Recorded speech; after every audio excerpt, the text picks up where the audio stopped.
As an individual, as an operative, as an ex-operative, uh, is there any understanding on if I had to create a certain programming, whether that's to individuals or societies, what is the best emotional access point for it? Is it like fear?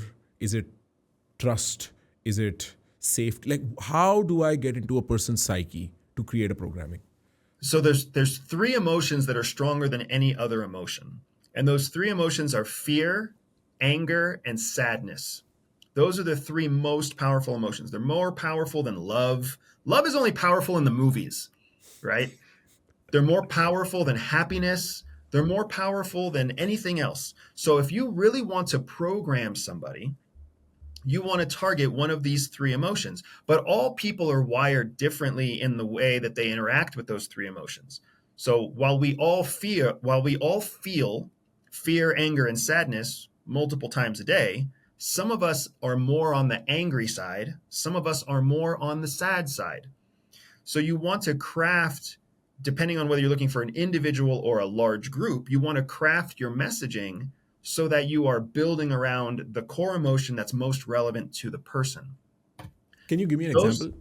yeah. So let's talk about injustice, right? Whatever your injustice might be. Women aren't paid the same amount as men. Women don't seem to have rights over their body because it can be legislated and changed any time of the day or week, whatever else. Women have children and then they have to go home and care for their children. And as a result of that, their career takes a hit, right? That's an injustice. There are some women who feel that injustice and it makes them angry. There are other women who feel that injustice and it makes them sad. There's a third group that feel that injustice and it makes them fearful. So whether you're trying to talk to let's say you're trying to talk to a group of women because you want them to all vote on some new policy that guarantees maternity leave after they have their children, right? You could literally get all three groups to vote on the same outcome if you change the messaging to each one. If you have an anger based message for the first one, take action now. This has been wrong for too long. Now is our chance to fix it for our future daughters. With a second group, you can take a sad based approach, right? Where it's like, this has been something that your parents, your mother carried with her and your grandmother carried with her before that. And now the burden is on you. But we can save our daughters from carrying this burden in the future. And then you can also have a fear based thing, right? Where you say something like, if we don't act soon, it's just a matter of time before society takes more rights away from us. And men will never understand us, and we have to stand up for our own selves, vote for this cause, and move forward today, right? The same outcome with three different messages because there are three different types of women who are reacting to the concerns about their future. When you want to condition somebody, you want to condition them around their core emotion because that core emotion, fear, sadness, or anger, whichever one is the strongest for that person, you can hit that emotion over and over again any time of day, any day of the week, any age that that person is, and you'll always have a reliable foundation, a mind that's rich with things that make them take action. Bro, that's kind of crazy. It almost sounds like you're pressing a piano key and pressing it over and over for the same sound to be created. And I mean, I understand the media programming side of it. I can kind of do away with it. It's so complex.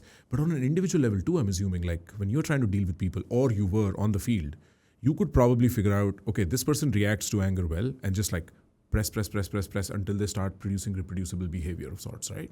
That's exactly how it works. I mean, it sounds maybe Far too crazy, maybe simplistic. surprising. Yeah. But we've all done it. We've all done it in our everyday life without realizing that's what we were doing.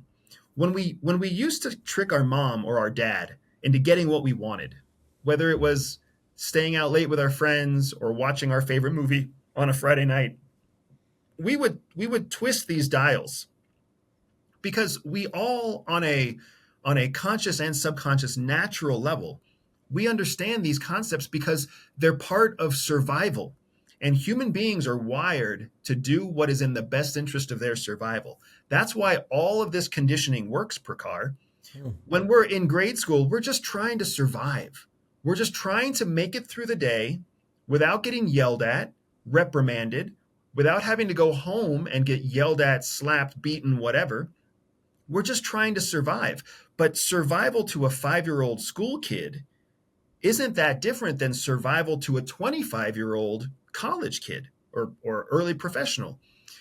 What we view as survival as a safe, comfortable, sustainable survival is different from our perspective, but the behaviors are the same.